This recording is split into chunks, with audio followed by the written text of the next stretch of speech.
or alkane. Now what is the general formula for this alkene? That is CnH2n. Okay, so as you can see, if we take n equal to 2, okay, so what will it give us? That gives us C2H2n, that means 2 into 2 4, right? So that is our alkene will be like this. And if we take n equal to 3, so it will give us C3H6. So that means it will be like this.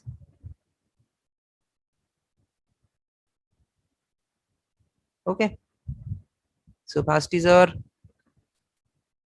ethene or ethylene, we can say it, and next is our propene. Okay, so now let us see the preparation reaction for alkene. That is first is dehydration reaction. So how the dehydration reaction happens? That is, we give it H2SO4 140 degrees Celsius to 160 degree Celsius temperature. Now what happens? That is, this OH bond gets broken and this H bond gets also broken. Now this H can be this H, and this H. You know, any of the H can be taken here. So what happens? This entire HOH, that means H2O, goes outside of this molecule.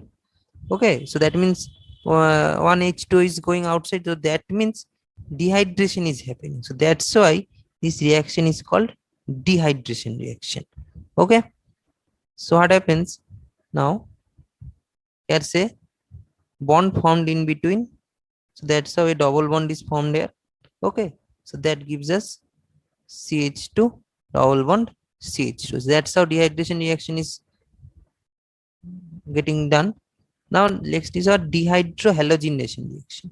That is from alkyl halide.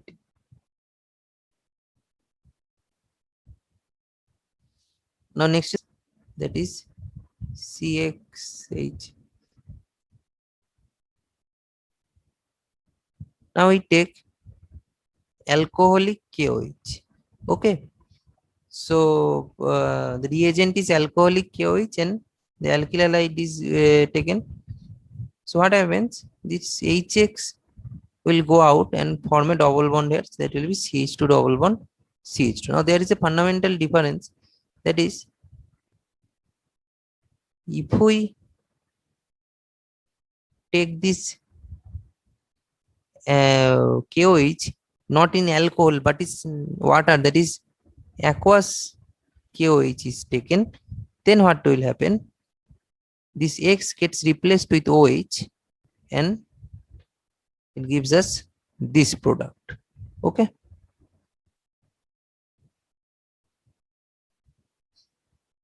so as you can see that you have to see the reagent given in the question very carefully. If it is alcoholic KOH, then it gives us alkene, and if it is aqueous KOH, it gives us what? Alcohol. So please see it correctly.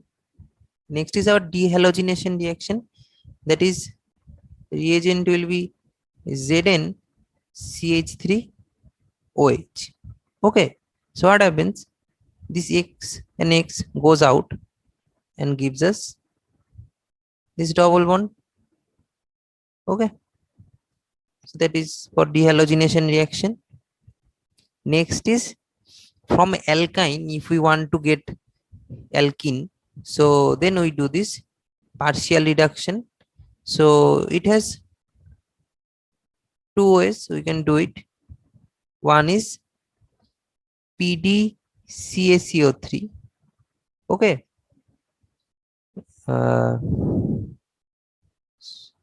so we call it Lindlar's catalyst. Okay, please remember this Lindlar's catalyst. So what happens?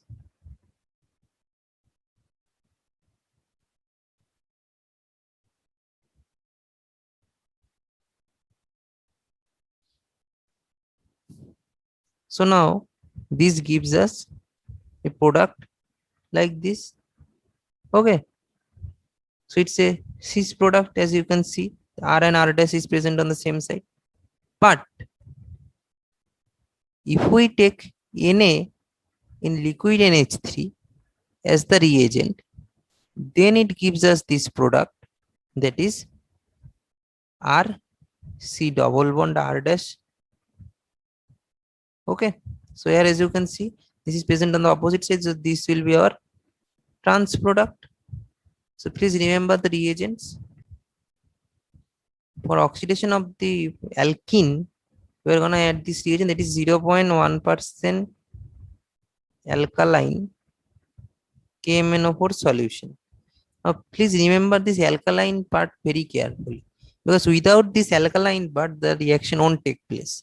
Okay, so if the question is given only KMnO4, the reaction will not take place. It has to be alkaline KMnO4. Okay, so what will be the product? That is, just write the compound given in the question without one double bond, because this double bond gets broken. In place of this double bond, 2OH is added. Okay, so let us see the next, that is our bromination reaction. Now bromination reaction differs when the solution, that is CCl4 and H2O, differs. So if we take Br2 in CCl4, okay, what will it do? It will just form a compound like this. Okay, so what happens when we take this compound here?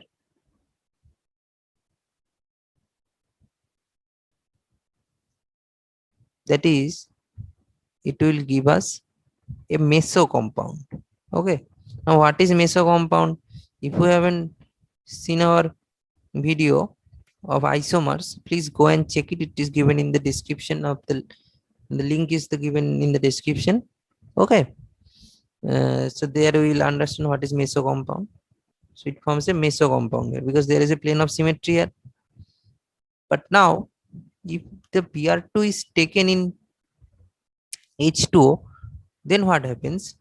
This Br2 will be acting like HOBr. Okay, HOBr.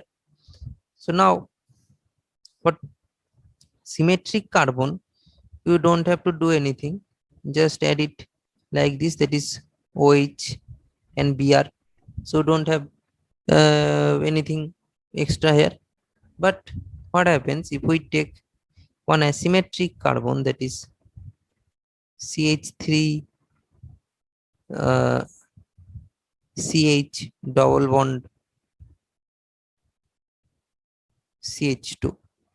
Now what happens, that the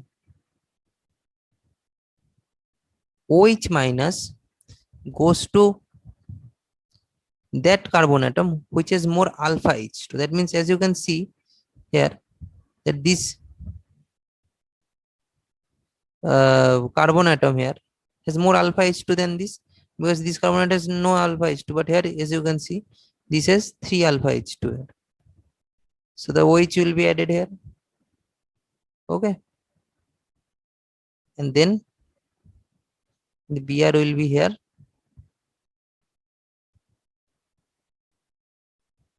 Right, addition reaction of alkenes. So if we do addition reaction of alkenes for a symmetrical uh, carbon atom, that is they have the same number of carbon atoms on both sides of the double bond, we don't have to do anything. That is, if we take here Br2, it will be added like this, Br CH2 Br. Or if we take HBr here, then also no worries, because the carbon atom is same in both sides, right? So it will be CH3Br So it will be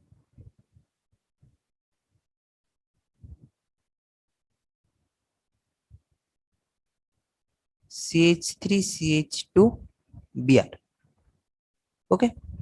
So next is for asymmetrical carbon. Now, if we take HBr here, so it will be added at Markovnikov's rule. Okay. So if we take HBr and C6H5C triple OH, so then it will be added in anti-Markovnikov rule. Now, those who don't know what is Markovnikov and anti-Markovnikov, please go and watch our anti-Markovnikov and Markovnikov rule video. Okay, so then you will understand. So the product will be here.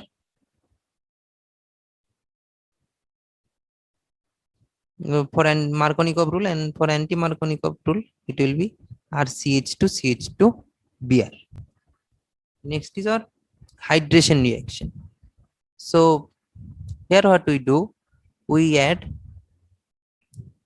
HgSO4, H2SO4 and 70 degrees Celsius temperature. Okay, so now what happens, this triple bonds, one bond will remain and the other two bonds will get open. So what happens then,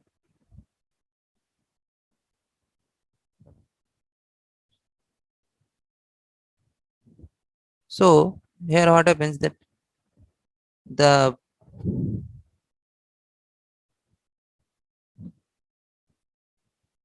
one of the triple bond gets opened.